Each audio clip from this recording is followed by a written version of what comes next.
The star of Caddyshack calls Woodward a hack. Our second video of the day comes from Joe Rogan's podcast, where comic legend Bill Murray discussed Bob Woodward's 1984 book, Wired, about the late John Belushi. As far as Murray was concerned, the book was so inaccurate, he had to wonder if Woodward's reporting on Watergate was also full of crap. Watch. I read like 5 pages of Wired, and I went, oh my God. They framed Nixon. So there you go. Murray realized if he couldn't trust Woodward on a topic that he knew well, like his friend Belushi, then he has to question everything Woodward reported on, including, of course, Nixon, who Murray didn't like. Essentially, Murray just escaped what's called the Gelman amnesia effect. That's when people call BS on stories about something they know about, yet continue to trust reporting in areas where they're not. Murray just broke free from that. But it's not just about Woodward, it's about all news. Every single person who ever read a piece that they have prior knowledge of comes away never trusting the news again.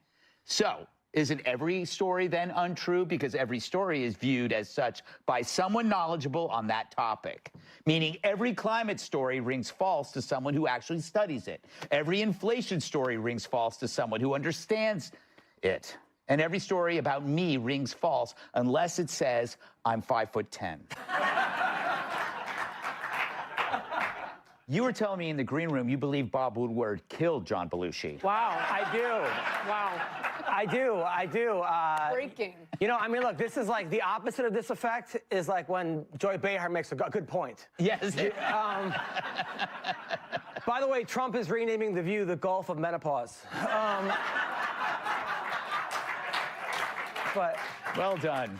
But no, like my dad sometimes will say something to me, and then it just makes me question everything he's ever told me. Like when I was 17, I got an STD, and I called my dad, and I'm like, it burns when I pee. What does that mean? And he's like, you know, something people talk about you, your ears burn.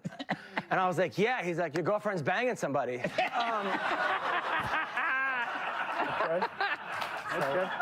I admire how you work these jokes into topics that have no connection whatsoever. But to be fair, his dad was right. Yes. It's sort of a roundabout way of she was telling the banging truth. somebody, that's for sure. Okay.